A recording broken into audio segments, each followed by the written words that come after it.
तो दोस्तों, आज की खौफनाक और हैरान कर देने वाली घटना गुजरात के रहने वाले ब्रिजेश और उनके परिवार की आप बीती है। जब वो जाने अनजाने में एक ऐसे बंगलों में जा पहुंचे जिसके बारे में उन्हें अंदाज़ा तक नहीं था कि वो एक शापित बंगलो है। और वहां पर जाने के बाद कुछ ऐसी भूतिया और खौफनाक चीज़ें हुई ना, और एक ऐसा भयानक सा राज निकल कर सामने आया जिसके बारे में शायद किसी को भी मालूम नहीं था। तो क्या हुआ था उनके साथ वहाँ पे और क्या है उस बंगलो का राज, चलिए आज के इस वीडियो को स्टार्ट करते हैं। तो दोस्तों, बात है आज से करीब 5 साल पहले की, जब उनके ब्रिजेश के पापा की जो मिल्क फैक्ट्री थी वो अच्छी खासी चल रही थी। उनकी एक बहुत बड़ी गौशाला भी थी, सब कुछ नॉर्मल ही चल रहा था। बात ये थी ना कि उनका जो पुराना वाला घर था ना, उनमें उन्हें अब कुछ खास कंफर्टेबल फील नहीं होता था। उनके पापा नया घर या फिर बंगलो टाइप तलाश कर रहे थे, कोई अच्छा बड़ा सा मिल जाए कम प्राइस में तो सही रहेगा। उसी दौरान उन्हें पता चलता है एक ऐसे बंगलो के बारे में जो कि काफ़ी कम प्राइस पे मिल रहा था और बहुत ही सही लोकेशन पे था। तो उन्होंने जाके देखा उस बंगलो को, अच्छा खासा लगा यार कि थोड़ा बहुत रेनोवेशन का काम था, पेंट वेंट करवाना था, बाकी सब कुछ फर्स्ट क्लास था। तो उन्होंने उस बंगलो के लिए हाँ कर दिया। आखिरकार जब वो बंगलो देखने गए थे ना, उसके बाद करीब 15 दिन ही हुए होंगे कि उसका रेनोवेशन का काम कंप्लीट करवा के ना, पेंटिंग वेंटिंग का, वो लोग वहाँ पे शिफ्ट हो गए। अच्छी खासी पूजा वूजा हुई, मेहमान आए, पंडित जी वगैरह आए, पूजा वूजा किए। उसके बाद शाम के टाइम तक पूरे मेहमान वहाँ से चले गए, पंडित जी लोग भी चले गए। शाम के टाइम की बात ये थी ना कि वहाँ पे जिस हॉल पे पूजा वूजा का सामान पूरा रखा था, पूजा हुई थी, वो पूरा हॉल एकदम से खाली हो गया, वहाँ पे कोई भी नहीं था। उनकी मम्मी जो थी वो किचन साइड कुछ सामान वामान देख रही थी, कुछ काम वाम देख रही थी। जैसे वो वहाँ से बाहर आती है ना, तो वो देखती कि पूरा सामान वहाँ का ऐसे बिखरा हुआ था ना, जैसे किसी ने वहाँ पे बिल्कुल बर्बादी मचा के रख दी हो। उन्हें समझ में नहीं आया कि इस कदर का वहाँ पे सामान फैला हुआ था, जैसे कि वो जगह ना, जैसे पूजा वूजा हुई थी, किसी को पसंद नहीं आई है, मतलब पूजा, उस वजह से उसने गुस्सा निकाला वहाँ पे अपना। इसके बाद उन्हें लगा कि यार उनके घर में एक डॉग पला था जिसका नाम जिमी था। उन्हें लगा कि शायद जिमी ने ये सब चीज़ें कर दी होंगी, ठीक है। तो उन्होंने उस बात को इतना ज़्यादा माइंड नहीं किया और इग्नोर कर दिया। उसके बाद से वो लोग जिस रात से वहाँ पे सेटल हुए थे ना, जिस दिन से सेटल हुए थे वहाँ पे, उसी रात से क्या हुआ कि जब सोते टाइम वो लोग सोते थे ना, तो जिस रूम में जिमी रहता था, यानी जिस रूम में ब्रिजेश सोते थे, वहीं पे जिमी भी सोता था। तो वो पता नहीं क्या होता था कि यार रात रात भर ना दरवाजे की तरफ देख के भौंकता रहता था। ब्रिजेश बताते हैं, भाई मेरा सोना हराम हो गया था, मुझे समझ में नहीं आता था कि यार क्या करूँ इसका। मैं चुप ही नहीं होता था, बिल्कुल दरवाजे की तरफ देखता था रात के टाइम पे और कंटिन्यू ऐसे गुर्राता रहता था, भौंकता रहता था। तो उस चीज़ को करते करते करीब 3 से 4 दिन हो गया यार, वो रात रात को उसको सोने नहीं दे रहा था, ठीक है, ब्रिजेश को। तो आखिरकार ना ब्रिजेश ने एक दिन गुस्से में आकर उसे रूम से भगा दिया, अपने ब्रिजेश मतलब उसे, जिमी को। तो उसे लगा कि ब्रिजेश को कि कोई दिक्कत नहीं है, कहाँ जाएगा, गेट वेट तो बंद है, किसी सोफा वोफा में सो जाएगा, कोई प्रॉब्लम की बात तो है नहीं। पर यार जब सुबह वो सो के उठे ना ब्रिजेश, तो उन्हें कुछ ऐसा पता चला जो मतलब अंदर से हिल गए यार वो जानने के बाद।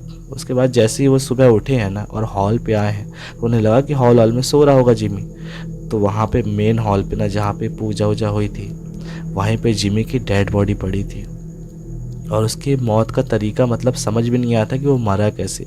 ना तो उसके कहीं से खून निकलना, ना कोई घाव, ना कुछ। अगर गिरता भी तो कम से कम मुंह से खून थोड़ा बहुत तो आता, उससे कुछ भी नहीं था, बस उसकी जबान बाहर थी और उसकी मौत हो चुकी थी। इसके बाद से उन्हें उसकी मौत का तो कुछ खास समझ में नहीं आया, ठीक है। पर जिस दिन उसकी मौत हुई ना, उसके बाद से उनके घर में कुछ ऐसा पैरानॉर्मल एक्टिविटीज स्टार्ट हुई ना, जिसकी उन्होंने कभी एक्सपेक्टेशन तक नहीं की थी। उन्हें पता है क्या होता था, रात के वक्त जैसे ही मतलब शाम होती थी ना, तो उन्हें जैसे कि उसकी मम्मी किचन में काम कर रही हों, चाहे ब्रिजेश रूम में टीवी देख रहे हों, उन्हें क्लियरली परछाइयाँ दिखाई देती थी अपने रूम के बाहर से निकलते हुए। और परछाइयाँ जो थी वो रूम के अंदर नहीं आती थी, पर रूम के बाहर से क्लियरली उन्हें दिखाई देता था। एक बार वो इग्नोर कर दे, 2 बार वो इग्नोर कर दे, पर लगातार वो चीज़ें उनके साथ हो रही थी। और उसके बाद जब वो लोग सो जाते हैं दरवाज़ा बंद करके, तो उन्हें क्लियरली लोगों के चलने की आवाज़ें सुनाई देती थी वहाँ पे।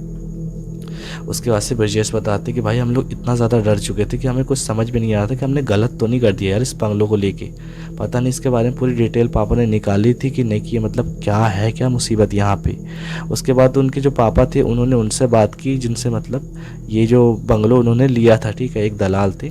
तो वो बताते कि मुझे इसके बारे में इतना ज़्यादा नॉलेज तो नहीं है, लेकिन जो इसके अब पिछले ओनर है ना, आप उन्हीं से बात कर लीजिए, वो नंबर देते हैं उनका, ठीक है। मतलब हालांकि लिए तो उन्हीं से थे, ठीक है, लेकिन नंबर उन्होंने नहीं लिया था, उनसे क्लियरली उनकी बात हुई थी फेस टू फेस। और मतलब उसके बाद सब चीज़ें क्लियर हो गई थी, तो उन्हीं का नंबर लेते और उन्हें कॉल लगाते। स्टार्टिंग में जब ब्रिजेश के पापा उनसे पूछ रहे थे ना, तो वो बहुत ही झिझकिचा रहे थे और इस चीज़ को जितना ज़्यादा हो सकता है इग्नोर करने की कोशिश कर रहे थे कि आपका गलत फैमिली हो सकती है, आपको मतलब अभी नए नए हैं ना इसलिए वहाँ पे प्रॉब्लम हो रही है, ऐसा कुछ नहीं है वहाँ पे। फिर जब उन्होंने बहुत ज़्यादा फोर्स किया ना ब्रिजेश के पापा ने कि मतलब यार हमारा भी परिवार है, लड़के बच्चे हैं, अगर कुछ मुसीबत आ गई तो आप लोगों को क्या मिल जाएगा, कुछ पैसों के बदले में आप जो समझ रहे हैं ना कि हमारा परिवार बर्बाद हो सकता है। तो उसके बाद फिर वो बताना शुरू करते कि सुनिए मैं बताता हूँ आपको, फिर उसके बाद आपकी मर्ज़ी इस बंगलों में आप रहें चाहे ना रहें। वो क्लियरली बताना स्टार्ट करते हैं कि आज से करीब 15 साल पहले की बात है। ये जो बंगलो था उनके बड़े भाई का था जिनसे उन्होंने ख़रीदी थी। उनके बड़े भाई का नाम सूरज सिंह था, जो कि उस टाइम पे ना बहुत बड़े ज़मींदार थे उस गांव के। अच्छी खासी उनकी खेती बाड़ी चलती थी और सब कुछ बहुत ही परफेक्ट था, उनकी बहुत ही ज़मीन अमीन थी, ठीक है उस टाइम पे। तो बात ये थी ना कि उस दौरान वो एक लड़की के चक्कर से पड़ गए थे जिनके साथ उनके फिज़िकल रिलेशन और काफ़ी चीज़ें थी जो चल रही थी। उसी दौरान वो लड़की जो थी वो पेट से हो गई और इन्होंने काफ़ी उससे वादे करके रखे थे कि मैं अपने परिवार को छोड़ दूंगा तो उससे शादी कर लूँगा ये वो। तो जब वो लड़की ने उन्हें बताया ना कि मैं पेट से हुई, मुझे तुमसे शादी करनी है, तुम्हें अपने परिवार को छोड़ना होगा, तो उन्होंने उसे साफ मना कर दिया सूरज सिंह ने कि मैं अपने परिवार को नहीं छोड़ सकता हूँ, देख ऐसा ऐसा है, तू अबॉर्शन करवा ले और मैं अब ये सब चीज़ें आगे नहीं बढ़ाना चाहता। तो बात ये थी ना कि वो लड़की ना क्लियरली उन्हें कहती है कि तुझे अपने परिवार को छोड़ना होगा मेरे लिए, वरना तू सोच लेना मैं तुझे बर्बाद करके रख दूंगी, तेरा पूरा ख़ानदान ख़त्म कर दूंगी। उसके बाद उन्होंने इस चीज़ को इतना ज़्यादा दिमाग पे नहीं लिया कि यार एक लड़की क्या ही कर लेगी, ठीक है, वो इतने पैसे वाले थे, पावर वाले थे। उसके बाद से उस दिन के बाद जब वो लड़की उनसे बात करने आई थी ना, उसके बाद से उस लड़की को कुछ पता नहीं चला कि वो लड़की अचानक से कहाँ गायब हो गई। पर उसके बाद से ना अचानक से उनके साथ कुछ ऐसी चीज़ें होना स्टार्ट हो गई सूरज सिंह के परिवार में जो उन्होंने कभी सपने में भी नहीं सोचा था। उसके बाद से मतलब जिस दिन मतलब वो लड़की गायब हुई ना, उसके 1 महीने तक तो सब कुछ नॉर्मल चला था। पर जिस दिन से वो लड़की गायब हुई उसके नेक्स्ट मंथ की उसी डेट को ना अचानक से उनके बेटे की डेथ हो गई। हार्ट अटैक की वजह से उनकी डेथ हुई थी और कोई बीमारी नहीं, कोई दिक्कत नहीं, कुछ भी नहीं, पता नहीं रात में सोते हुए अचानक से उन्हें हार्ट अटैक आ गया। उसके बाद उनका जो शोक समारोह ये सब चीज़ें चली हुई 1 महीने जैसे तैसे हुए थी ना, और सेम डेट को, उसी डेट को जिस दिन उनके बेटे को हार्ट अटैक आया था ना, उनकी बेटी की भी सिमिलर हार्ट अटैक की वजह से मौत हो गई। अब यार उनके घर में 2 अकाल मौत हो चुकी थी, उन्हें समझ में नहीं आया था कि ये सब चीज़ें क्या हो रही हैं। उसके बाद से उन्होंने अपने कुछ पहचान के पंडित वगैरह थे उनसे बात की कि यहाँ पे पता नहीं क्या हो रहा है, हमारे घर में 2-2 अकाल मौतें हो चुकी हैं, कुछ समझ में नहीं आ रहा है क्या है। तो फिर आखिरकार वो पंडित वगैरह लोग पूजा वूजा करने के लिए आते हैं, काफ़ी यज्ञ करते हैं। तो उसके बाद वो बताते हैं कि तुम्हारे घर में किसी ने मारण क्रिया करवाई है और इसका तोड़ का कोई टाइप का नहीं है। हम यज्ञ कर सकते हैं, पूजा कर सकते हैं, पर हमें नहीं लगता कि ये सब चीज़ें कंट्रोल हो पाएंगी। उसके बाद से काफ़ी पूजा वूजा हुई, यज्ञ हुआ, ठीक है। आखिरकार धीरे धीरे करके 3रा महीना भी आया उसी डेट के टाइम को, और आखिरकार उनकी पत्नी की भी डेथ हो गई हार्ट अटैक की वजह से।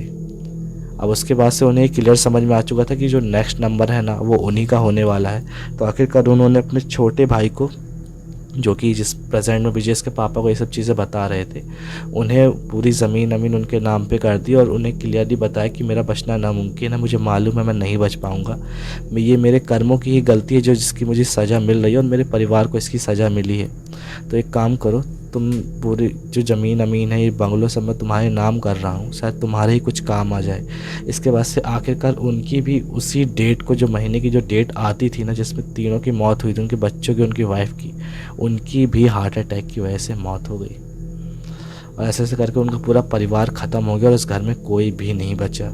इसके बाद से उनके जो भाई थे ना, उन्होंने उस बंगलों में रहने की कोशिश तो नहीं की, ना बसने की कोशिश की, क्योंकि उन्हें बहुत डर लगता था। उनके जो बड़े भैया थे ना सूरज सिंह, उन्होंने क्लियरली बताया था कि उस घर में, उस हवेली मतलब जो भी है बंगलो है, वो शापित हो चुका है, तो उन्होंने कभी वहाँ रहने की कोशिश नहीं की। तो ये क्लियर चीज़ें जब उन्होंने बताई ना, तो उससे उनके बाद कंफर्म हो गया कि जो परछाइयाँ उन्हें दिखाई देती ना ब्रजेश की फैमिली को वहाँ पे, वो किसी और की नहीं, वो उन्हीं के परिवार की थी, सूरज सिंह के, जो कि वहाँ पे अकाल मौत मरे थे। इसके बाद से उन्होंने उनसे क्लियर बात की और जैसा जो हुआ हो, उन्होंने वो जो बंगलो था वो पूरी तरीके से खाली कर दिया। इसके बाद से हालांकि वो अब नए मकान में रह रहे हैं, जो कि अच्छा बड़ा मकान है और उनके बजट का था, ठीक है। तो वहाँ पे उनकी लाइफ अच्छी खासी चल रही है और हालांकि किसी को कुछ नुकसान नहीं पहुँच पाया, लेकिन उनका जो जिमी था ना, जो डॉग था, उसे उन्होंने हमेशा हमेशा के लिए खो दिया वहाँ पे। तो उससे ऐसी कुछ स्टोरी थी इनकी।